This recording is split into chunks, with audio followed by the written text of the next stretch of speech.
Welcome to your weekly energy download.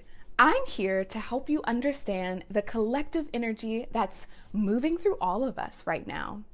Think of it like emotional weather that we can all feel. When we name it and understand it, we can work with it instead of against it. Over the next 15 minutes or so, we're going to look at what energy we just moved through, what's showing up now as our invitation to grow, and how you can use this information to navigate your week with more flow and less resistance. Let's dive in. So,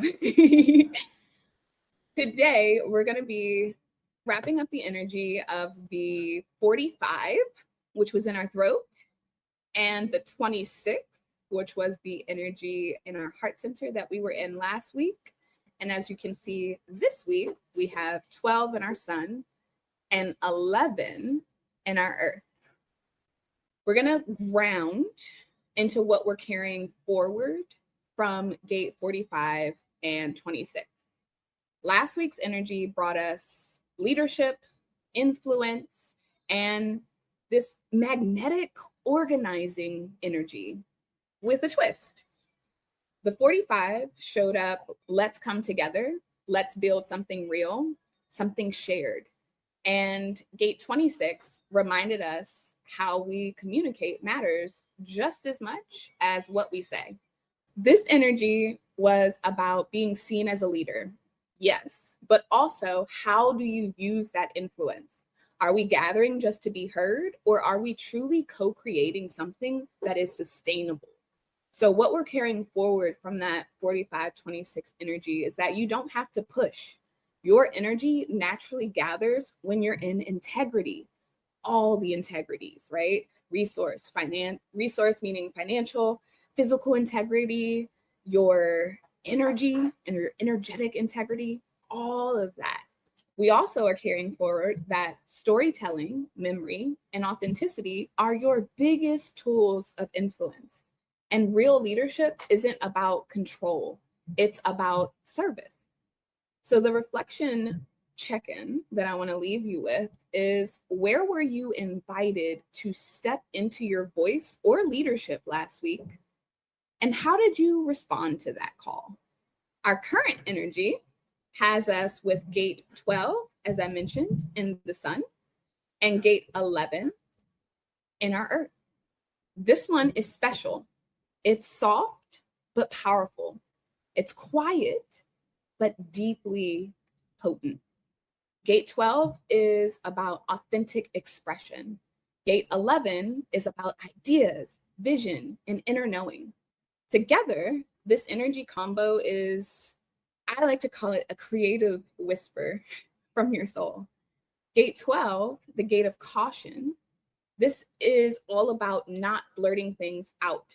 It's about waiting until the words feel true. Gate 12 invites us into discerning expression and only speaking when our heart is actually behind our words. In everyday life, the gifts that you have access to with this 12 is that you might feel quieter than usual or more reflective. When you do speak, you'll notice that it might carry extra weight. And people may sense your energy and lean in. So it's imperative that you trust your timing. The shadow of this 12 energy is that you might feel like your voice is being muted or misunderstood. And that's okay. It's not a no, it's a not yet. We are waiting for those full body yeses. Then in our balancing energy, we have 11, which is in our ajna. And this one is like cosmic brainstorming. It brings in visions, dreams, possibilities. It's this flood of inspiration. The ajna is the center for inspiration. So in every day, the gift that you have access to with this energy is that you might get a ton of ideas at once. That's beautiful. May not feel like it all the time, but just jot them down. There is no pressure to act on them yet.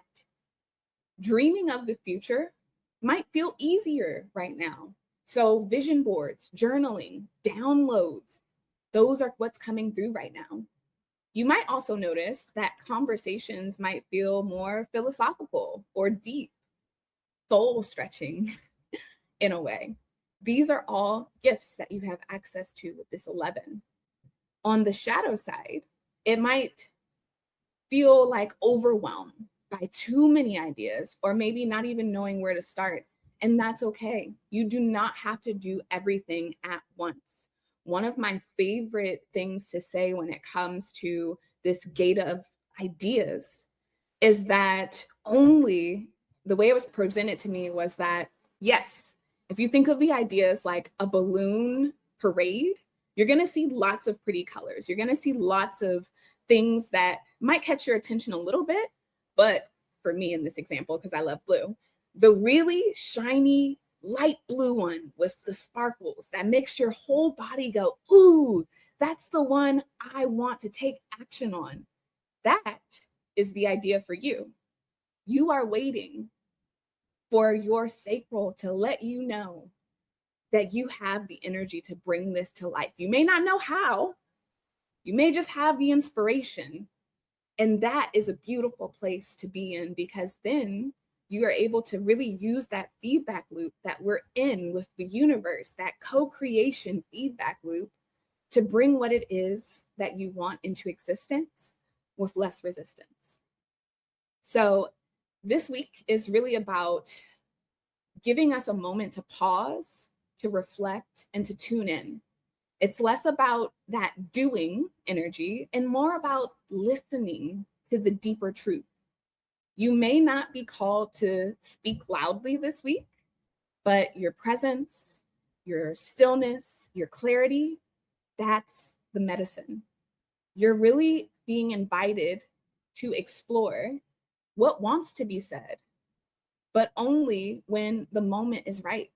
What dreams or ideas are floating in that are worth exploring and not rushing?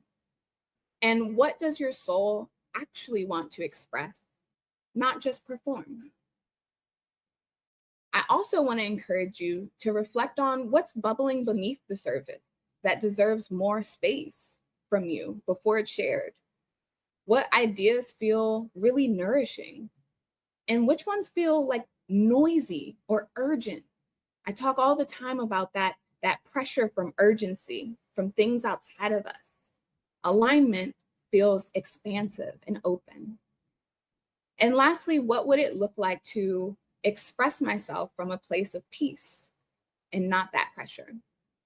What's really going to help this week is writing it down before speaking it out loud, letting ideas breathe before we act on them, saying no to that performative pressure and yes to that soul, that heart-led truth, and letting your silence be just as powerful as your words. What might trip you up is feeling the need to rush your ideas into the world. Maybe speaking before you feel emotional clarity, dismissing your visions as too much or too dreamy, and expecting others to immediately understand what you're still processing. So the final words that I want to leave you with are, you don't have to say it all right now. You don't have to act on every idea. You don't have to rush clarity. This week is about allowing your voice to raise naturally from truth and not performance, letting your soul speak when it's ready, and letting your visions shape you before you shape them. That illusion of control we have as humans. There's still a few days left in this energy window, so just live in it for a little. Breathe into the quiet. Trust what comes through. You don't have to make sense of it all right away.